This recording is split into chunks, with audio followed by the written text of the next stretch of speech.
Assuming you brought your textbook, this should be, assuming I brought the right one, yep, third edition, begins with pages 16 is where the introduction for Bede begins. And the introduction is pretty good. It's short, obviously. A lot more could be said about Bede because he was so prolific in terms of his writing and such. But what we're going to focus on primarily is the episode dealing with Caedmon. Okay, we get a lot more information than just that in the sections that we have. For example, we get the coming of the Angles, the Saxons, and the Jutes. I'm going to skip over the very beginning in terms of the founding of Great Britain, where Britain is located, and all that kind of stuff. Somewhere around pages 19, you get the coming of the English to Britain, and he starts with the year 423. Theodosius is on the throne, emperor, Caesar, if you want. And we get the sacking of Rome, and so Theodosius, calls the Roman legions back out of their extended territories. It's not just Britain that he recalls them from. It's also Northern Europe and other areas. Okay? So as we talked about the other day, that then allows the Picts to start coming down from the north.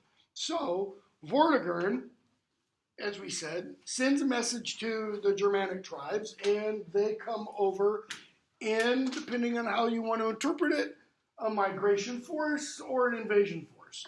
And fairly quickly, they take control. Okay?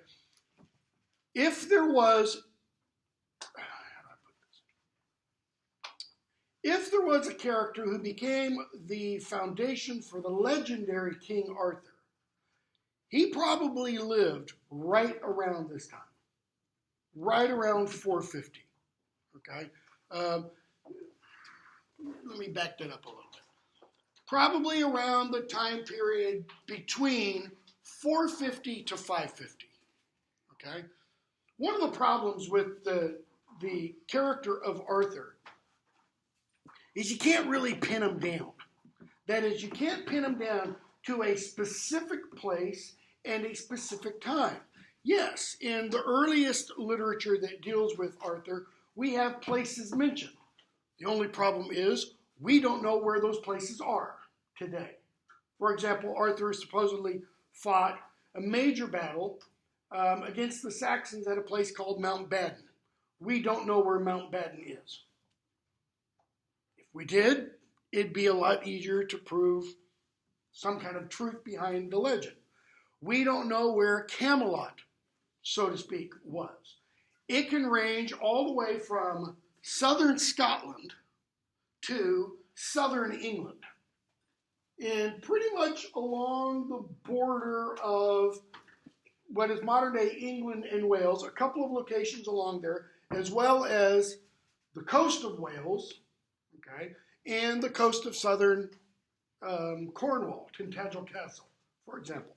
Tintagel's a pretty good idea, or has some kind of basis for it, because it was after I was teaching here, 1997, 1998, something like that.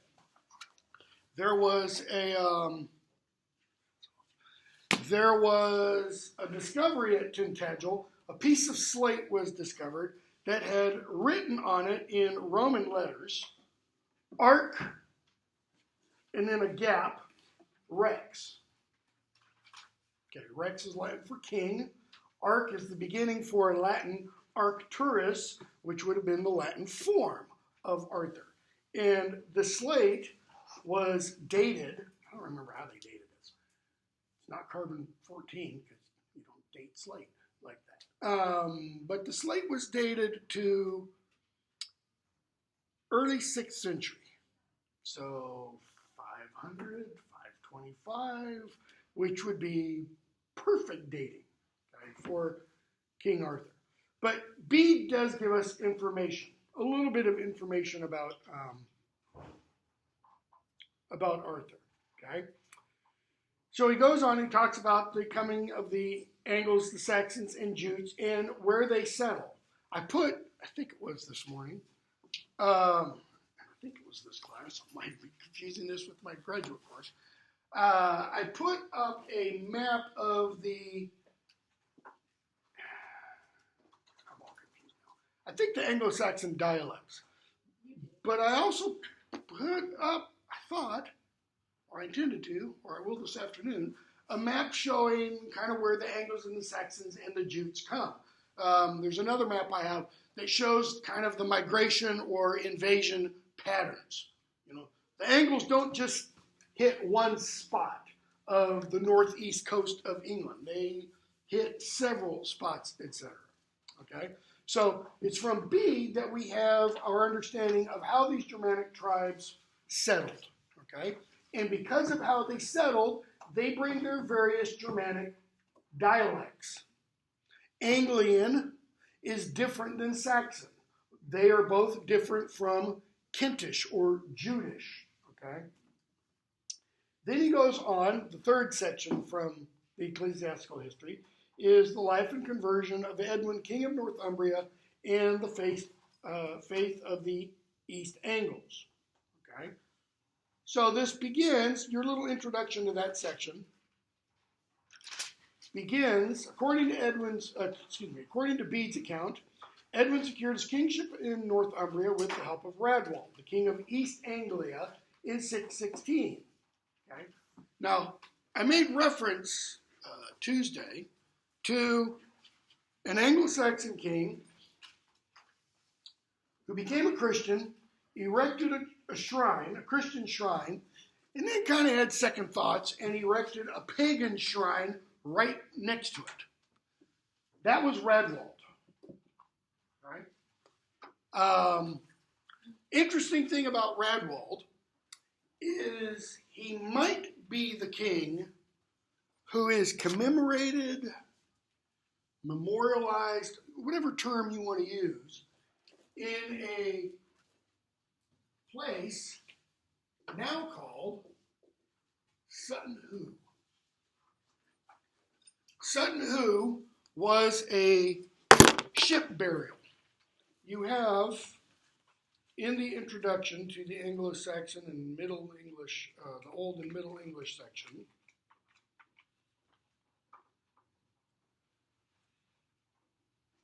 where's the mask?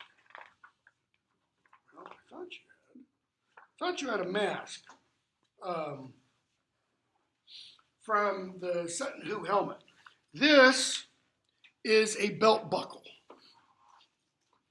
that was found at Sutton Hoo. It's solid gold, and that is just about the exact size of it. Okay? It's about 1/2 inch to 3/4 of an inch thick. Right? And it doesn't look like much, but when you look at the image, you see these little black dots. Each of those little black dots is inlaid. That's a little piece of gem put into that spot. Okay? Sutton Hoo, as I said, was a ship burial. What do I mean? Like a 15-foot rowboat? No, like a 90-foot, what we would kind of consider Viking longship. This boat was sailed up the Deben River, okay, and then taken out of the river and rolled up logs 2 miles away from the river and then buried. Not big hole dug in the ground, ship put on, dirt put on top. Buried, rolled up, flat on the ground, and then dirt was brought in to cover this thing. The mound, original mound, was probably about 50 feet high and over 100 feet long. Okay? The ship was discovered, the remains of the ship were discovered in 1939. The woman who owned the property, whole bunch of these mounds, she knew they were burial mounds. So she had a local archaeologist come in and start digging, and he discovered this ship burial. We're pretty sure, not 100% positive, but pretty sure that this is probably for Radwald of East Anglia. Okay? Up until about 5 or 10 years ago, this was considered the greatest Anglo-Saxon archaeological discovery in English history. Just in the last 5 to 10 years, there have been 2 other major discoveries that they don't put it to shame by any means, but they have a lot more gold than this one. And if you're only thinking of gold, but Sutton Hoo is a lot more material other than gold. We'll talk about Sutton Hoo a little bit more when we get to Beowulf. Okay, so Ragnwald helped Edwin become king of Northumbria. There wasn't a Rex Bretonum, king of all Britain, at this time. Okay, that thing about Arthur, that he's the Dux Bellorum, the leader of all the armies, etc., or the Dux Bretonum, the leader of all Britain, that clearly is false. Okay, there wasn't a single chieftain in charge of all the tribes. If Arthur existed, he was probably a local chieftain, okay, who led his particular troops in battle against the Saxons. So he talks about Edwin and how Edwin comes to accept Christianity. So Boniface the Pope writes a letter to Edwin. This is page 22. I'm going to skip a whole bunch. And we find out that Edwin had a vision, a dream. Okay? And his dream went like this. You're going to find out dreams are pretty important in terms of Old English literature as they are in Middle English literature. Okay? He has this vision. He's wandering, okay, and Ragnwald accepts him into his kingdom. And when Edwin's predecessor, the king who is kind of oppressing Edwin before he becomes king, has kind of pushed him out of his kingdom. When Aethelfrith comes after Edwin, Edwin has this dream. Okay, I'm trying to find the exact spot where he refers to the dream. Okay, it's on page 23. Edwin is encouraged by these questions from Ragnwald, etc., or in this dream. And a man says, if the one who truly foretold so many good things could also give you better and more useful advice for your life and salvation than any of your ancestors or kindred ever heard of, would you consent to obey him? In other words, he has this vision. And in this vision, this man comes and says, okay, you are going to become king. And here's how it's going to happen. Now, if the person who foretold these things to you could also tell you something about your eternal life, would you accept that? Okay, this person has said, you're going to become king. Edwin is obviously very pleased by that. Okay, so now what if I were to tell you something about when you die? What's going to happen to you then? Will you accept that as well? Edwin's kind of thinking, well, we'll go with that.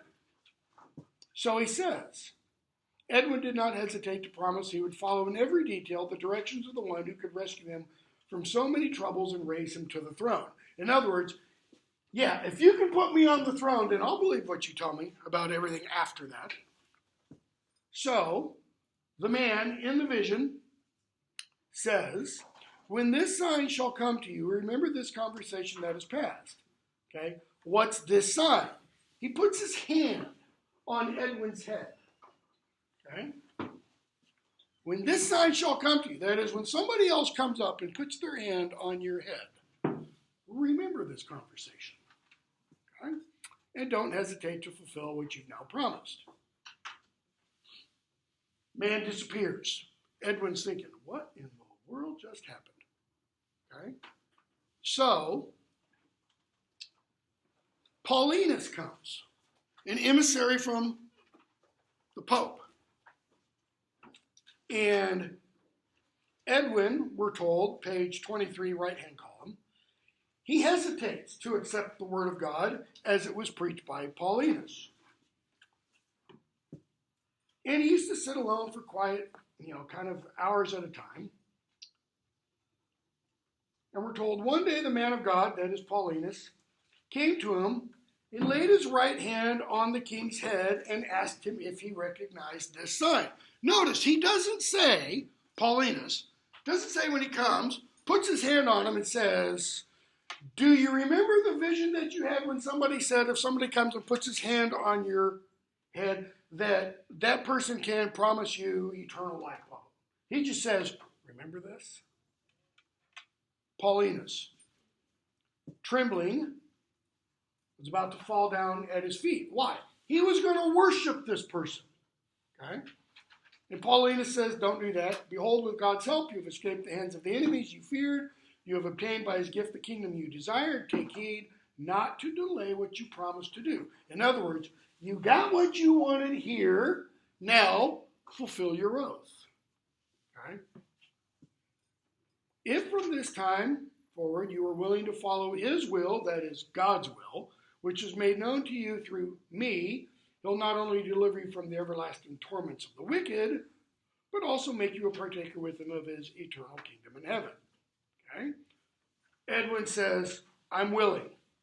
But, big, huge but. It's not just me that's involved here. It's my kingdom. It's everybody in the kingdom. You're asking me solely to make a decision that affects everybody's life. I can't do that. I've got to put it to my counselors, my advisors. And who he means by that are the religious priests. Okay? The pagan priests, if you want. So, Paulinus says, that's cool, I understand, democracy and all that. Not literally, obviously. And so he brings in his priests. And the chief priest says, consider, O king, this new doctrine that is being preached to us. Okay? What's that new doctrine and how does it compare with the old doctrine? That is, with what they used to believe. Anybody in here know anything about, quote unquote, pagan Germanic religion? You do, whether or not you think you do. How do I know this? Because probably most of you have seen at least a couple elements of pagan Germanic religion on this thing or on the big screen. There have been a couple of big movies out, in the last 10 years involving a blonde, ripped, tall Australian actor by the name of Chris Hemsworth, who played Thor, okay? Thor, pagan Germanic god, who has a brother named Loki, okay? The film they're now working on, now shooting, is something like Echoes of Ragnarok, okay? Ragnarok is the pagan Germanic end of time. It's the final battle, okay? Very briefly, in Germanic mythology, you've got actually two different pantheons. You've got two different sets of gods. One is kind of higher than the other. That's Thor, Odin, Loki, etc. Okay?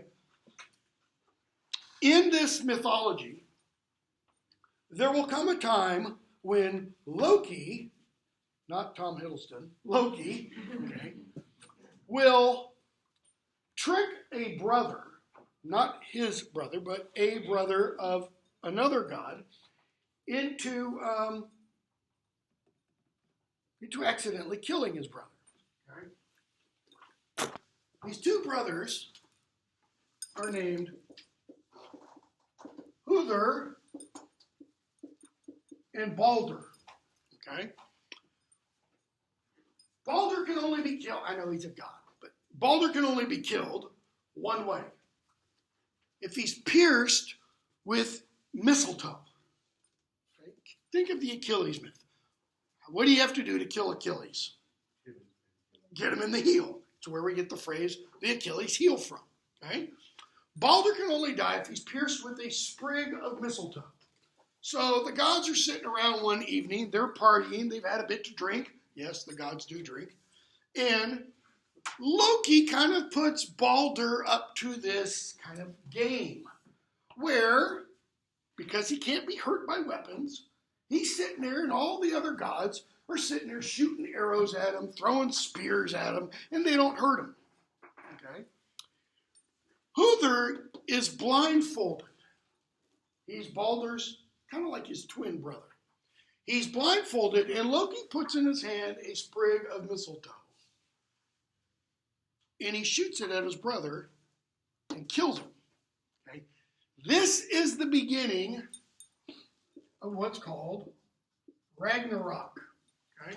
Which gets translated variously. Doom of the gods, twilight of the gods. Okay? This is the beginning of the unleashing of Ragnarok. What does that mean? That means the world serpent, this giant serpent that encircles the earth, okay, is set loose. He's actually encircling the earth underneath the ocean. Okay? He's set loose. Fenris Ulf, the great wolf, okay, is set free. He's been bound for not eternity, but for an awful long time. He's been bound by the god Tyr, from which we get Tyr's Day, Tuesday. He's bound by the god Tyr, who binds him by reaching for him and having his hand bitten off. And then he binds Fenris Wolf in chains. Well, at the beginning of Ragnarok, the world serpent breaks free from his bondage under the ocean. Fenris Wolf breaks free of his bonds, and they join together with the frost giants, okay, and Loki, and elves, and Orkneys, orcs is where Tolkien gets that from, okay, to battle the other gods, okay, and humans, and the good dwarves that are good, etc. So you have this huge cataclysmic battle between the forces of, let's say, evil, okay, Loki, world serpent, Fenris Ulf, frost giants, and monsters, versus the light, Odin, Thor, human heroes, Gudrun, Halder, Sigmund, Siegfried, etc. In most versions of the tale, evil wins. Darkness wins. The gods are destroyed. All of them. Humanity is destroyed. The dead warriors who came back from Valhalla to fight in this battle are destroyed. It's like they're dead again. Okay? Valhalla literally means hall of the slain. The Halla, hall, Val comes from Old English val, which means slain or slaughter. Okay? So notice in Germanic mythology, how does it end? How does human existence end? Pretty badly. It's not very positive. Okay? There is no happy ever after. There is no, like in Roman mythology or even Greek mythology, there is no Elysian fields. There is no place of blessedness. There is no paradise. There is hell, but hell is cold. And hell is essentially a place that people just sigh all the time. Like it just never gets any better. Okay? So, bad things win. There is, really, what does that mean? Practical purposes. Do you look forward to tomorrow? Not really. Why? Because Ragnarok might start tomorrow. So, what's important? Right now, and what happened yesterday. So it's best to get as much fame as you can. Okay? Because you're not sure what's going to be coming around the pike. So that's That's the old mythology. That's the old belief system. That's what Coifi is talking about when he says, "Consider this new doctrine, O king, that is being preached to us. For I say to you truly that as far as I can tell, the religion we have practiced until now has no virtue in it." By virtue, he doesn't mean like morality. He doesn't mean it makes me feel good. He means it has no power. He means it doesn't do us any good. Why not? None of your people has devoted himself more diligently to the worship of our gods than I. I'm the best when it comes to worship of our gods. And yet there are many who receive greater favors and greater honor from you than I do. Now, he's doing a couple things there. One of them is he's slamming Edwin for not showing more favor to Coifi. But he's also saying our gods must be ineffective or not real, because if they valued those who truly believed, my life would be better. Okay? If the gods had any power, they would have helped me more readily, since I have been more careful to serve them. So what's he saying? On the basis of my life and my experience of having served the gods all my life, they must not be real, because they sure aren't benefiting me at all. So, he says, it follows, therefore, notice he's using logic. It follows, therefore, that if on examination those new doctrines, which are now preached to us, are found to be better and more effective, we should accept them immediately and without delay. Okay, so what are the new doctrines? Another one of the king's chief men agrees with Coifi, kind of goes, yeah. And then he adds something. He creates for us a mental image and says, this is what it seems to me the life of man is like. It's as if you're sitting in your feasting hall with all your aldermen, that is, your thanes, your warriors, in wintertime. Okay? So we have this image of a hall, so you can think of it like this from the outside, or you can think of it as you're on the inside, and you've got a central hearth, big fire, smoke's rising up, just blowing through a hole in the ceiling, and on benches on either side of this big fire is the king and all of his closest men. Okay? It's winter. Where is this occurring? Edwin is king of Northumbria. Northern England, it's winter. What does that mean? Cold. It's cold. It's probably frozen. I mean, you know what it's like in Murfreesboro? February comes around, and we get several days of low to mid 30s, and it's foggy, and it just chills you to. Okay, it's like that for a couple of months in Northumbria. Okay, so we're in our hall, nice fire going, it's warm. What's going on? We're feasting, we're hearing jokes, we're hearing tales. Good fire burning, middle of the hall, all inside is warm, while outside the winter storms of rain and snow are raging. And a sparrow flies swiftly through the hall, entering in at one door and quickly flying out another. So a bird comes. Notice, it's cold and rainy and snowy out here. The bird enters here, and what does it experience? Warmth. What else? Light. Shelter. A little bit of joy. A little bit of happiness. It hears what's going on. How long does it experience this? Until it flies out. While he is within, the winter storms cannot touch him. But after the briefest moment of calm, he immediately vanishes out of your sight, out of the winter, and back into it again. So this life of man appears just for a moment. What's he mean? Life is fleeting. Okay? And we're going to hear that word, fleeting, an awful lot in two other poems, The Wanderer and the Seafarer. Of what went before or what is to follow, we know nothing at all. What does he mean? He means in the Germanic religion, we don't know where we come from. We don't know what exists before. And we don't really know what comes after, because this tells us nothing comes after. Okay?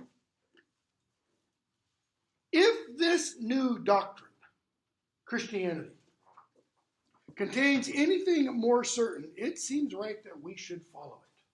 Well, what does this new doctrine contain? What does Christianity say? In the beginning, next word, God. Okay? What? Created. That means before I came into existence, God. God was in control. You're going to see when we get to Beowulf, there's going to be about a half dozen places throughout the poem where we're going to be reminded that this person ruled the race of mankind then as he does now. The poet is going to say that. God is ultimately in control of everything. Okay? So, that's the beginning part. What about once we die? What does Christianity say? Two options, right? Heaven, hell. Okay? Follow God, love God, reward. Don't follow God, hate God, burn. It's more specific than this. So that's what he means when he says, you know, we have a little bit more information. I think we ought to go with the second one. Okay? So, notice what is being discussed. Essentially, two stories. Two stories that are attempts to make sense of human existence. Okay? Two competing worldviews. And Edwin says, you know, I'll take door number 2 because it tells me where I come from, man made in the image likeness of God, the whole 9 yards, and where I might be going to. Okay? And what happens? Edwin accepts Christianity, the priests accept Christianity, and quickly the kingdom accepts Christianity. Okay? And it spreads. It spreads rather fast. Now, this isn't the first coming of Christianity, as I said yesterday. You know, there were early Christians in Britain by the end of the first century. Okay? Augustine was sent by Gregory in 597, but he didn't go to northern England. He went to southern England, to the King of Kent, whose wife was already a Christian because she came from France, and France had already been Christianized. Okay? And he kind of went, yeah, I'll accept it, anything to please the wife. You know, happy wife, happy life. Kind of. All right? So then he goes on to section 4 that we're focusing on for today. Abbess Hild of Whitby, the miraculous poet Caedmon.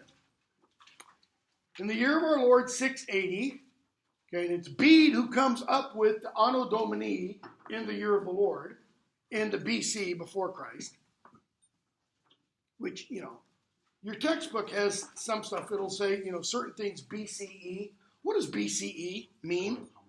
Before the Common Era, okay? So why do we use that terminology, or why do some scholars use that terminology? Yeah, because it's not Christian. But what's the Common Era still dated by? Christ. It's still dated by the birth of Christ. You don't get away from that. It's not like we're suddenly becoming Japanese or Chinese or Egyptian and going back to the beginning of the world. Okay, and date, or Jewish, and dating the year as the year I don't remember what it is in the Jewish calendar. It's like 7,500 something, okay, or 6,500 something. Okay, so the most devout servant of Christ, abbess of the monastery that is called Whitby, departed on the 17th of November after having performed many heavenly works. That is, Hild, abbess at Wearmouth Yarrow, which is it's called a twin monastery. There are two monasteries and they're associated at Whitby on the northeast coast of England. She died November 17th, 680. Okay? For the first 33 years of her life, she was secular. More nobly dedicated the remaining half to her life in the monastic life. Notice she died when she was 66. So what Bede is showing us there is that first half of her life, secular doesn't mean she didn't have anything to do with God. It means she didn't devote her life to God. But the last half of her life, the second 33 years, was devoted to God. Might there be symbolism in the 33? Yeah, because Christ died at 33. Okay? She's of noble birth, blah, blah, blah, blah, blah. Okay? So we find out about, how she gives up her secular life, etc., becomes a nun and such. And we find out the kind of men that are raised up in the abbeys or the monasteries that she rules over. Okay? It's kind of hard for us to understand, but Hild is really powerful. I mean, she is a powerful woman at this time, right? Because of her rulership, if you want, over the monastery. Right? I mean, powerful enough where she's giving advice, kind of, you could read that as dictates to kings. You should do this, meaning you better do this or God's going to be angry with you, right? So she gets sick, she dies. Pick up on page 29, where Bede kind of goes back in time a little bit. Before Abbess Hild's death, it's almost like he suddenly remembers, oh, by the way, I forgot to tell you about this story about this man who entered her monastery while she was ruling there. He says, in Hild's monastery was a certain brother, specially marked by the grace of God, who used to make pious and religious verses, so that whatever he learned from the Holy Scriptures through interpreters, he soon afterwards turned into poetry of great sweetness and humility. Why did he have to learn these through interpreters? No, it's a good idea. He couldn't read. He's illiterate. Okay? Bear in mind, the scriptures at this time are only available in what language? Latin. The Vulgate Latin. Okay? So even if it had been available in Old English, Caedmon would not have been able to read because he was illiterate. Okay? So people tell him these Bible stories, and he goes off and he comes back the next day, converts them into poems. So, Bede goes on. He'd lived in the secular life until he was well advanced in years. We don't know what that means. There's this popular conception today that nobody lived past 30 in the early Middle Ages or the late Middle Ages. That's nonsense. A lot of people lived past 30. A lot of people didn't. Okay? But we have multiple accounts of multiple people living into their 60s, 70s, 80s, 90s. Okay? Yeah, infant mortality is higher, simply because they didn't have the medical advancements that we have today. Yeah, people died of cancer, but they also didn't die of other diseases that we have now, okay, that people do die of. So, he'd lived in the secular life until he is well advanced in years. I think that probably means, I'm 54, probably till he was 40 or so. Okay? He'd never learned any verses. Therefore, sometimes at feasts, when it was agreed for the sake of entertainment that all present should take a turn singing, When he saw the harp coming towards him, he'd get up from the table and leave. Now, the word in Old English that your translator translates feast is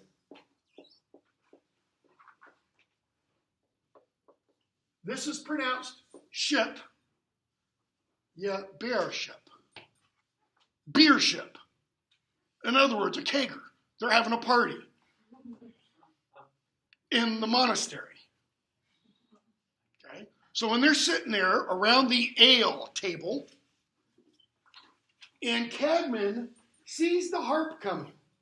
Now, we kind of assume that what Bede is suggesting here is that this is common practice. That they're sitting at the refectory table, the area where people eat, and it's probably one long table, and somebody pulls a harp out. Okay? This is not a little, Roman-looking harp like this. Okay? Like you get images of dead people sitting on clouds going, love Jesus, this is really boring, I love.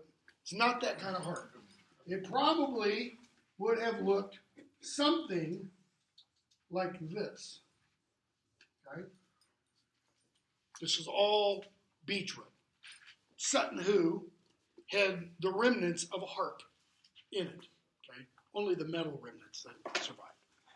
So he sees the harp coming, and he gets up and leaves. Why? Because he can't sing? He doesn't know any songs or verses? Okay.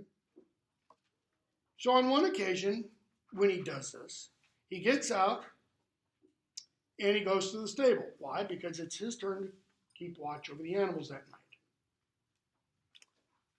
He stretches himself out, and a person appears to him in his sleep. Notice we are told specifically he is asleep, and a person appears to him. Caedmon, sing me something.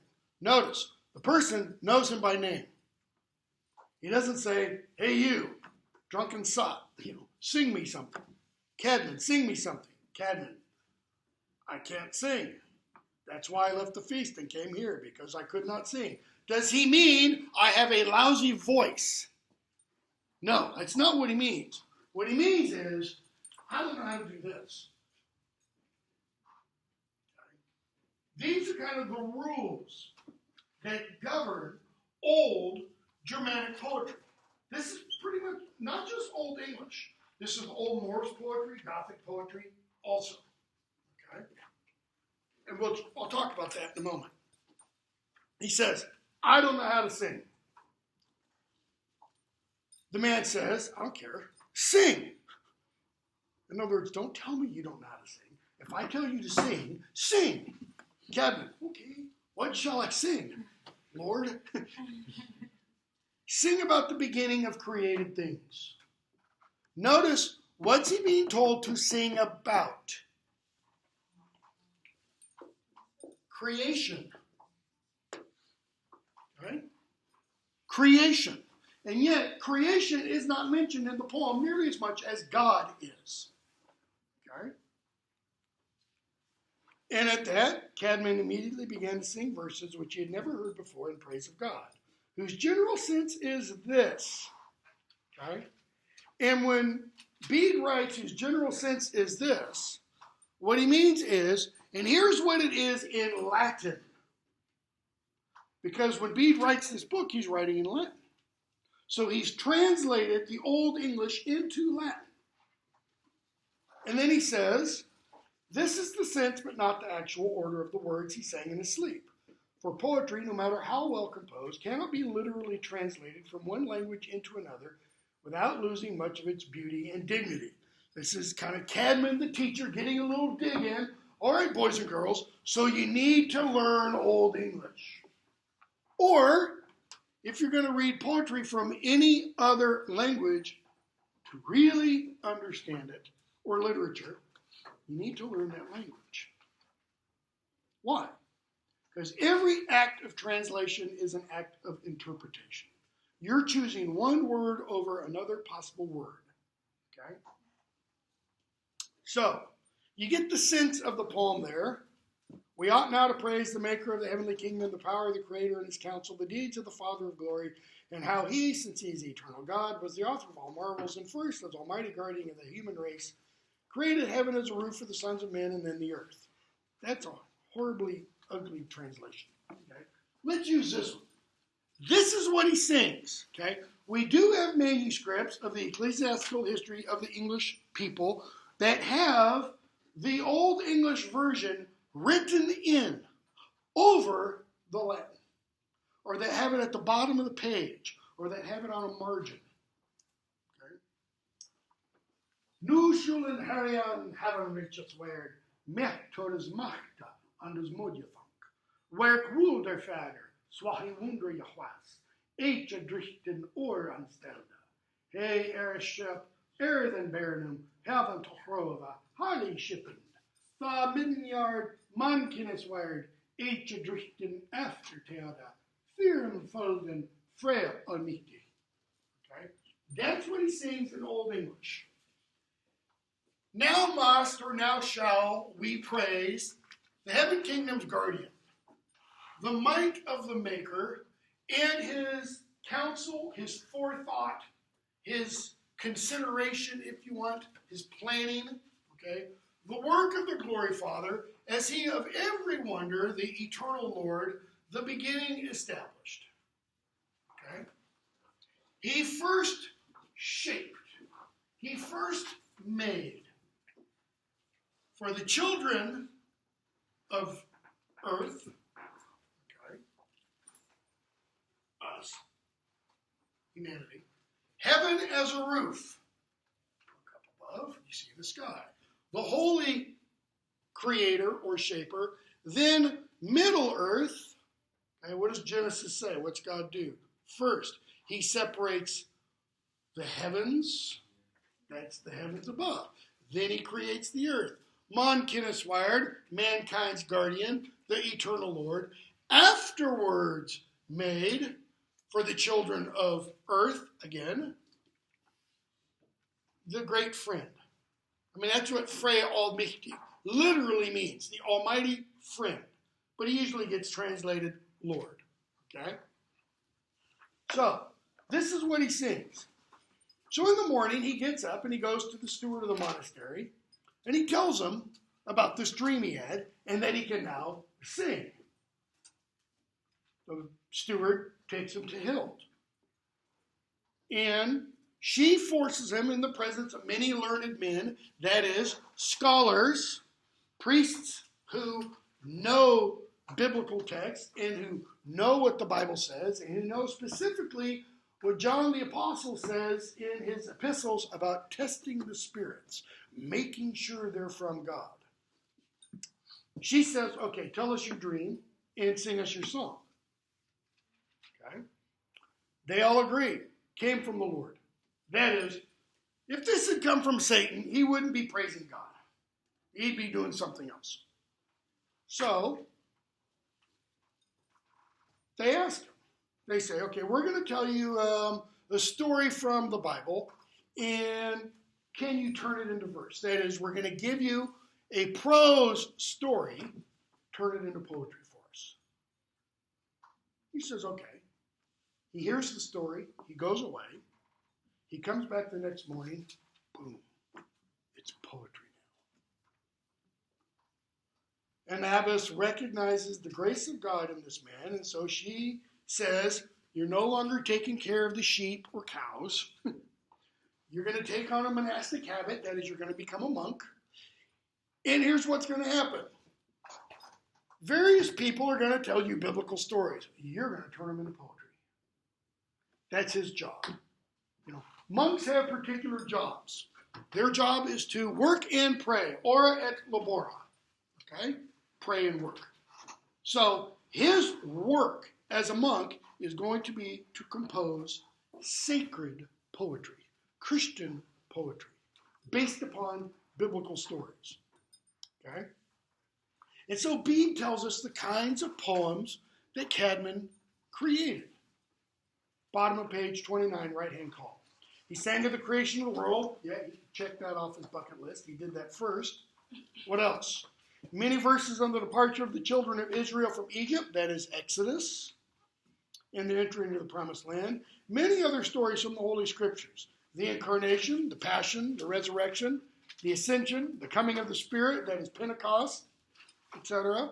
The horror and pains of hell, blah, blah, blah, blah, blah. Okay?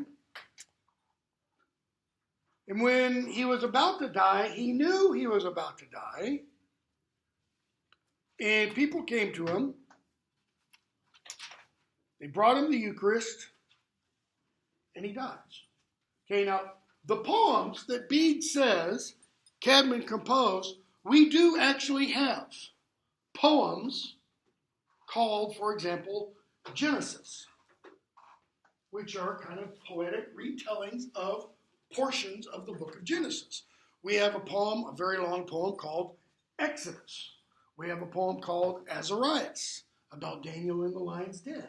We have poems on the incarnation, the passion, the crucifixion, the resurrection, and the ascension into heaven. In other words, all the kinds of poems that Bede says Caedmon wrote, we have. But none of those poems are thought today to be by Bede. Excuse me, by Caedmon.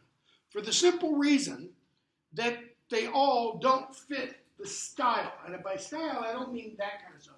I mean word choice that Caedmon uses, for example, in here. Okay? We do have a manuscript that has most of those kinds of poems in them. It's called the Junius Manuscript. It's at the Bodleian Library. Up until the 20th century, this was called the Caedmon Manuscript, because scholars in the 19th century and earlier, Old English kind of comes into its own in early 19th century as a scholarly discipline. Scholars thought these are the poems Caedmon composed. Nobody thinks that today. Okay? So, Caedmon said, I can't sing. Here's what he means. Old English alliterative poetry, and in fact all Germanic poetry, okay, follows very specific rules. And it's not because we have a rule book. We don't have a book that says, here's how you compose Germanic verse. What we do have is a whole bunch of Germanic verse. And it pretty much all follows this pattern. Okay? There are some exceptions. Those exceptions are clearly, however, that. They are exceptions to the rule. Okay? For example, we're going to read a poem called The Dream of the Rood. The Dream of the Rood has some lines that are longer than this. They're called hypermetric lines. It's almost like the poet intentionally doubles this. Some lines have 8 stresses. We don't know why the poet is doing this, but it's intentional, apparently. It's not, the poet just doesn't know how to do Old English verse. So, each line's divided into 2 half lines. You see that here, okay? This big gap is called a caesura, okay? Now, we say that each line is composed of 2 half lines. But if you were to look at it in manuscript form, you don't see a gap. In fact, you don't even see a gap or break between here and here. They're usually run on together. Poetry, Old English poetry, manuscript form doesn't look like poetry, it looks like prose. It's just all written from one margin to the other. Okay? Often without punctuation. Okay? So, each line is divided into 2 half lines. You have the, what is called the on verse and the off verse, or the A and the B line. Okay? When I refer to it, when we get to Beowulf, I'll refer to A and B rather than on and off. Okay? Each half line has 2 stressed syllables. All right? So you have a total of 4 stressed syllables in each line. I'm going to use a line that makes this pretty clear. With number 3. The first stressed syllable of the second half line determines the alliteration. Now, you can look at this line and tell me where the alliteration is.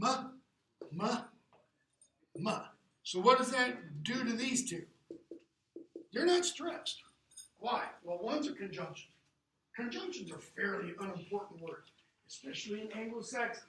They're a lot more important in modern English than they were in Anglo-Saxon. Okay?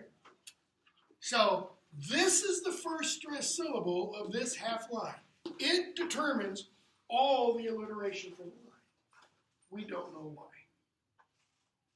We do have a document written in Old Norse and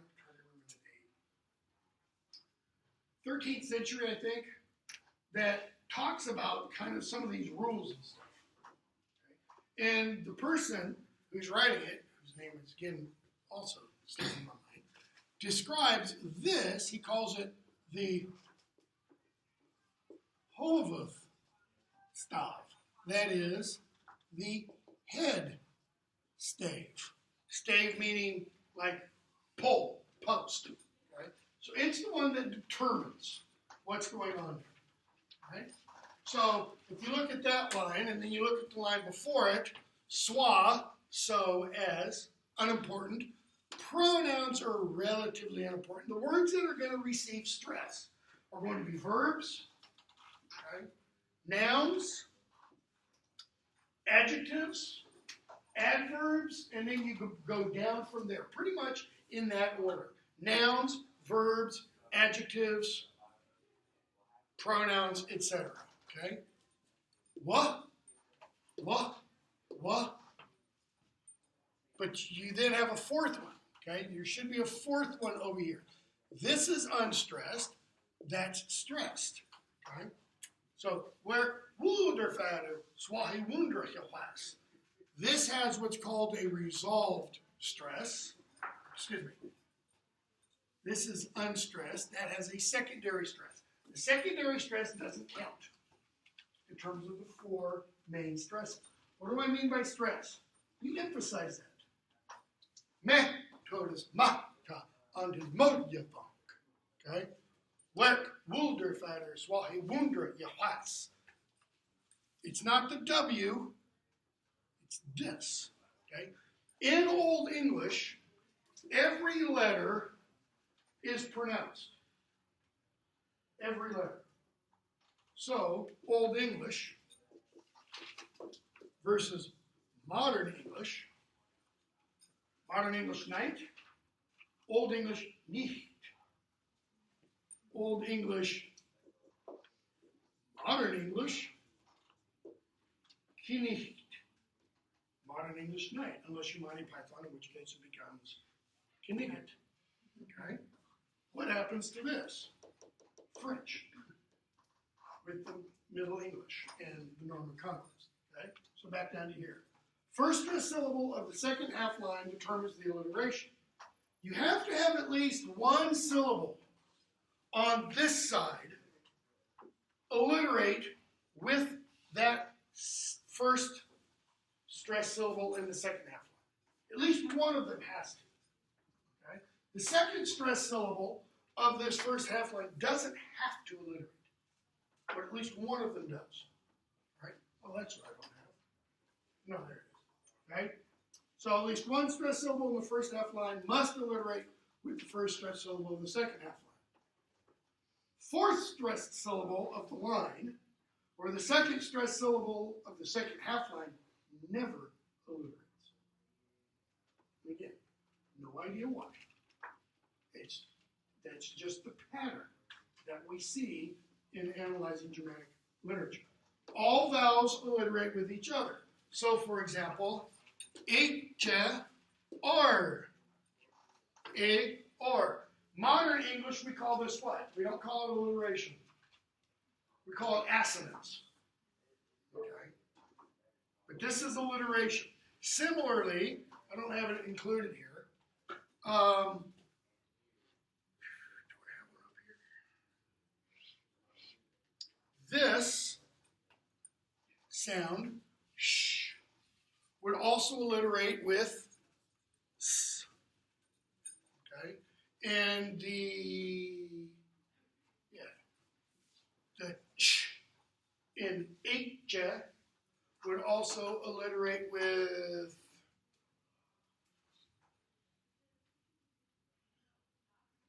like the k in work. If there were another word here, if we had a word here, for example, if we had the word cheery J, okay, modern English church, or Scottish kirk, okay, if we had cheery J, it could alliterate with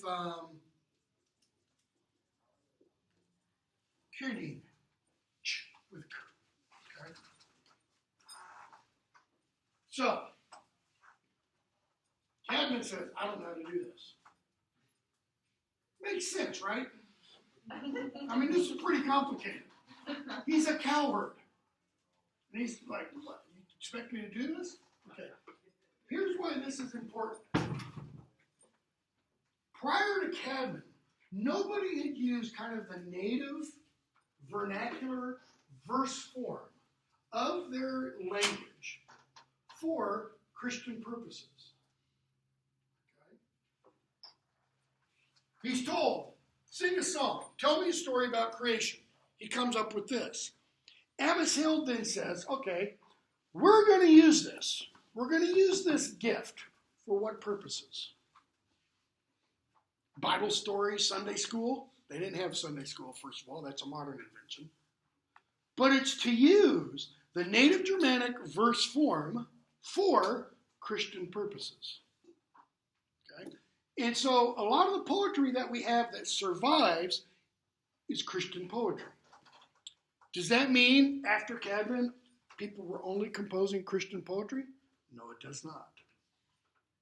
So what happened to all the other stuff? It doesn't survive.